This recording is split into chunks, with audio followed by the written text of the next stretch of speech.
Se denomina arte paleocristiano al estilo artístico que se desarrolla durante los 5 primeros siglos de nuestra era, desde la aparición del cristianismo durante la dominación romana hasta la invasión de los pueblos bárbaros.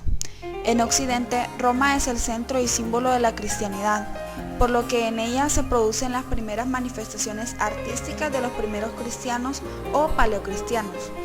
El Edicto de Milán, conocido también como la tolerancia del cristianismo, fue un edicto promulgado en Milán por Constantino I y Licinio, dirigente de los imperios romanos de Occidente y Oriente respectivamente. En el año 313, que estableció la libertad de religión en el Imperio Romano, otorgando a los cristianos plenos derechos de manifestación pública de sus creencias. Esto permitió mayor libertad de expresión a los cristianos en todo sentido, en la arquitectura, escultura, pintura, etc. Es de suma importancia ya que marcó el cambio que se va a producir en el arte cristiano, de un arte típico de comunidades pobres y semiclandestinas a un arte monumental y rico. Bajo el patrocinio imperial, la arquitectura paleocristiana floreció por todo el Imperio Romano de manera monumental. Los edificios realizados eran clasificados con la nave longitudinal como basílica o como los edificios centralizados, como el baptisterio, el mausoleo o las catacumbas. El baptisterio es el edificio en el que los catecúmenos se bautizaban. Solían ser edificios extensos, aislados, aunque cercanos a las basílicas. Utilizaban el plan central, bien circular, bien poligonal, normalmente el octágono, por la idea de la resurrección, y la cubierta solía ser una cúpula. En el centro se situaba una cisterna de gran tamaño para proceder al bautismo por inmersión y se encuentra ornamentada con mosaicos y pinturas. Otro tipo de construcción paleocristiana son los mausoleos, que son monumentos funerarios. También las catacumbas, siendo una pequeña iglesia sepulcro erigida en honor de un mártir. En cambio, el cuerpo se centraba en una cripta bajo el altar. A partir del Edicto de Milán, el cristianismo sale de las sombras y adopta en sus templos una tipología romana, la basílica. Este edificio se compone de un número impar de naves longitudinales, separadas por filas de columnas, y la nave central es notablemente más ancha y alta. Al final de la nave se dispone el altar, rodeado de un gran ábside o exedra. Las catacumbas son subterráneos excavados en el suelo para organizar en ellos los enterramientos de los muertos de los primeros cristianos en la Roma del siglo II. También se llamó a las catacumbas Roma subterránea. Estos subterráneos fueron un lugar de culto, además de enterramiento, y en época de persecuciones, lugar de protección y escondite, ya que estaban protegidos por una ley que prohibía la entrada a los perseguidores. Era como un derecho de asilo, pues el derecho romano tenía por sagrada e inviolable cualquier sepultura, con independencia del credo religioso del fallecido. En su estructura, por lo general, el espacio consta de diversos núcleos, dispuestos en pisos. Cada piso tenía su entrada propia hasta que con el tiempo se fueron comunicando hasta quedar reunidos. En las catacumbas podemos distinguir varias partes. Un trazo laberinto de galería, dominado criptas, la cual a veces se ensanchaban formando una especie de cámaras poligonales llamadas cubículos. Lóculos. Son nichos excavados en las paredes de forma rectangular y de diferentes dimensiones, capaces de albergar un cadáver. Se encerraban con lápidas de mármol o, en la mayor parte de los casos, con piezas de barro cocida. Sobre la tapa se grababa a veces el nombre del difunto, con un símbolo cristiano o el deseo de paz en el cielo. Por su colocación en filas superpuestas, las tumbas daban la idea de gran dormitorio, llamado cementerio, término de origen griego que significa lugar de descanso. De este modo, los cristianos querían afirmar su fe en la resurrección de los cuerpos. Aquí podemos mencionar los columbarios, que son pequeños nichos perforados en la pared que se contenían las urnas con las cenizas de los mártires quemados, y los arcosolios, que es una tumba típica del siglo III y IV. Es un nicho mucho más grande con un arco encima. La lápida de mármol se ponía horizontalmente. Servía de tumba a toda una familia. Cubículo. Los cubículos, el término significa cuarto de dormir. Eran pequeños piezas, verdaderas tumbas de familia con capacidad para varios lóculos.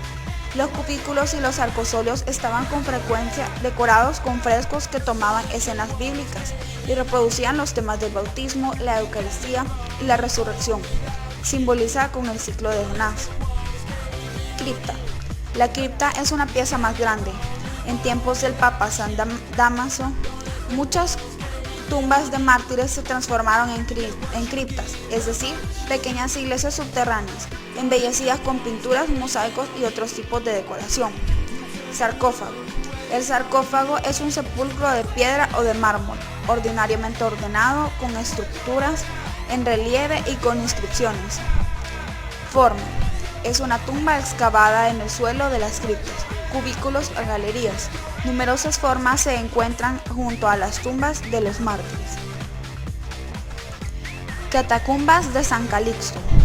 Empezaron a existir hacia la mitad del siglo II. En ellas se enterró a decenas de mártires, 16 pontífices y muchísimos cristianos. Reciben su nombre del diácono San Calixto, designado a principios del siglo III por el Papa Caferino como administrador del cementerio. De este modo, las catacumbas de San Calixto se convirtieron en el cementerio oficial de la Iglesia romana. En la superficie se ven dos pequeñas basílicas con 3 ábsides, llamadas por ello tricoras, la cripta de los papas.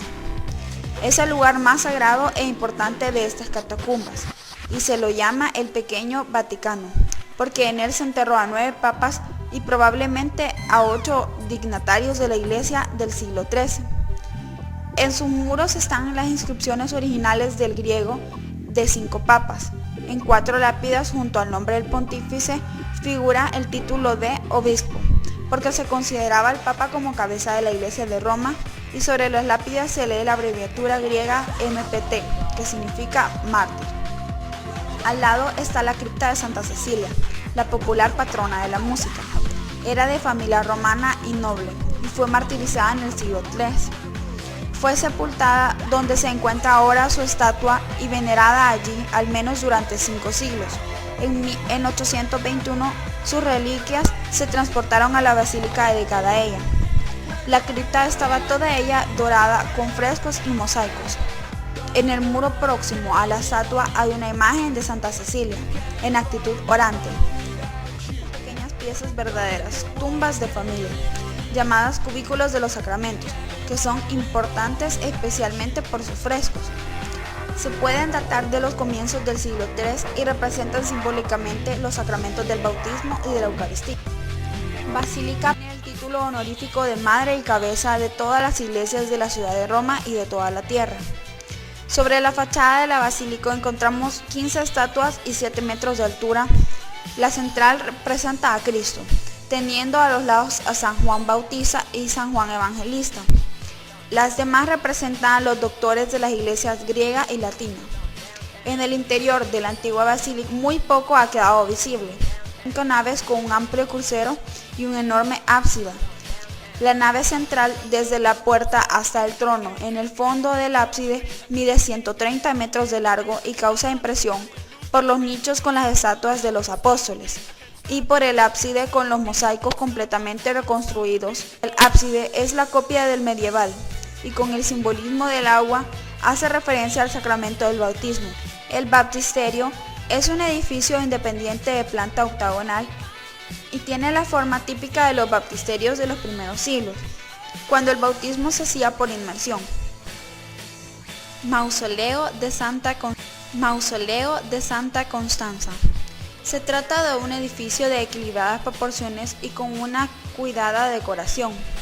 El mausoleo de Constanza tiene una cúpula sobre tambor con ventanales y corredor circular de cañón. La cúpula tiene un óculo cenital. Se conservan todos los mosaicos de la cúpula, polícromos con los motivos típicos de vides y zarcillos.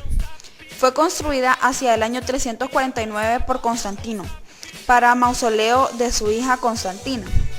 12 pares radiales de columnas lisas, con preciosos capiteles compuestos y molduras o frisos ahogados, también radiales, reciben a la magnífica arquería de ladrillo, que constituye el núcleo central de rotondo.